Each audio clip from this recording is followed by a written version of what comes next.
Hi, good morning. My name is Chandresh Desai and I would like to walk you through today about Cloudairy cloud chart. So let me just create a quick AWS 3-tier application architecture. So that way I can show you that how do we can create the architecture in a new platform with a cloud chart there. So in this website like cloudairy.com, you can go to the sign up for free, or if you have already account, then go to the login. So I have already account, so let me just go to the login. You can use either way, Google, Microsoft, or you can sign it through the email address and password there. So let me just go to the Google. I have already account there, so let me just go to the Google there, and I can sign it through my email address in Gmail. So directly I land to the Cloudairy landing page here, and you can see multiple templates that was created by Cloudairy, and you can see the recommended templates here. You can also go to the template library where we can put multiple templates by the categories: AWS, Azure, DevOps, and Kubernetes. So let me create the new architecture quickly so I can show you the functionality of how you can create the architecture there. So let me just go to the home page, create the new chart, create the blank chart, start now. Let me just create the AWS 3-tier application architecture. This is the location for my project where can I create the architecture, and also I choose the teams there. So this is my team actually, so let me just create right now. So this page is already come out where you can create the drag and drop icons. So let me get the AWS cloud as a group icon there. I can drag it like that. You can also see the minimap here, so that way you can realize that where is your icons and groups there. So let me create a little bigger, then I can grab few icons about, let's say, the Route 53. You can drag it here, you can get it there. Then let's get it the cloud front. You can minimize size and bigger the size as well. So now let's get the VPC architecture in terms of VPC icons there. So I can get the VPC icons. Let's just type it there, or virtual private cloud. It's here. Or let's say I can get the multiple availability zone over here. Drag like that. You can copy this, you can just select that group, copy it, and just paste it here so you can easily put it there. Then you can grab the subnet, let's say private subnet and public subnet. So I can get the public subnet first, put it here. I can copy that public subnet, or let's do one thing, just finish up that availability zone 1. Then I can grab the another public subnet, or we can rename it as a application subnet here. Or let's do one thing, just copy that one, it will be easy.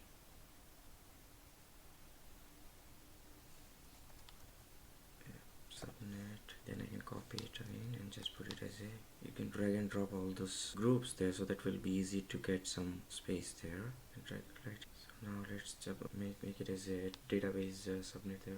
Then I can grab some icons there. Let's say I can grab the EC2 right here, one something little bigger, that one. Then I can grab the RDS. Let's get the RDS here. You can align those by using that line, so it will be more in line there right now. Okay, I can also get, now I can connect those things using, let's say, the ELB. This is the cloud front here. I can put it the ELB. So ELB will communicate with the web server. So I can make it move up a little bit. I can also drag a little bit up there. I can connect those with EC2 server. I can change the edge from index, this type of edge, to the different way like that. And similar way I can connect those EC2 to the application public web server to the application web server, and then it will goes to the database server RDS. I can make it align there. And now let's do one thing. I can copy the entire, so I'm copying the entire block to on the right side, so this way I can also connect to that.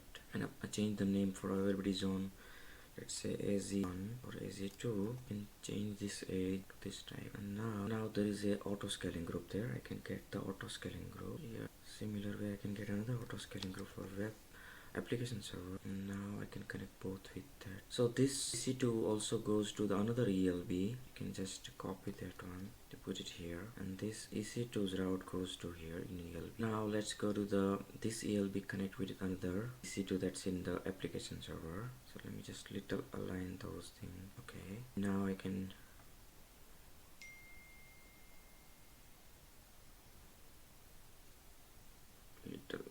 put it back. Just let me connect this load balancer to, let me connect this load balancer to the application server there. I can change this okay. So this application subnet EC2 instances, those should be connected with that EC2 auto scaling group there. So I can just put it here and can just make it connection there, make it alignment properly. And then the RDS server should be multi-AG in terms of there is a primary RDS and this is considered as a secondary in terms of like multi-AG. You can also put it to the name as a replication. Then it should be, I believe that's it. Okay, let me just make it connection for the cloud front. Make it align those things and route 53. So route 53 should be connect with the cloud front should be connect with that load balancer. So this one should be in proper alignment there. Just okay. Now let's connect with the, for example, route like cloud front would like to connect with the storage. So we can put it as a storage there, S3 bucket. It's a simple storage service S3. I can put it here somewhere. I can just connect with that. Okay, and now let me just little organize these boxes. So if there is a space there, then I can organize a little bit. I can just more organize this outer box. Okay, so this is pretty much like entire architecture. Now let's say this is a little bit move up. I think it should be like that way. So you can also put some different colors there. Let's say the public subnet should be on different color. Let's say we can put it something light color there, or probably we can go with that something, yeah, let's say a little bit gray color there, both.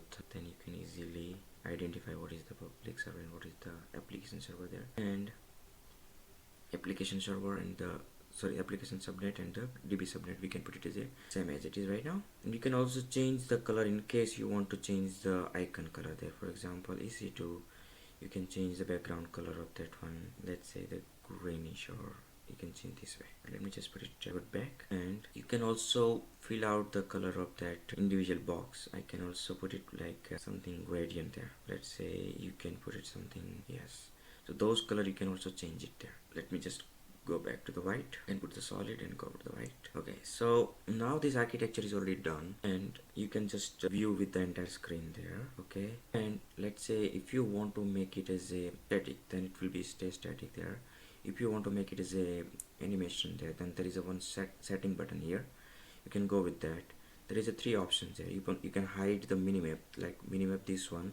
You can hide it there using this one, and you can also hide the description of the icons. Either way, you can just toggle button there. The description should be hide.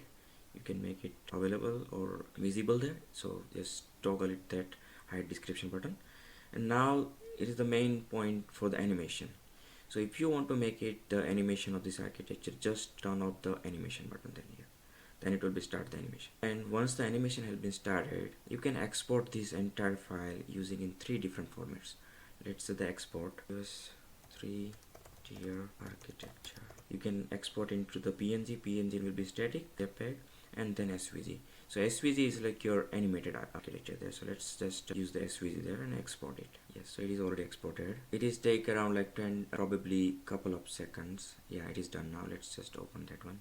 Yes, so you can open it directly in your browser with like SVG format there. So this is it, and please just drop any question or comments if you have it in LinkedIn, or you can direct message me on my personal chat, and you can also chat into that YouTube channel there. Thank you.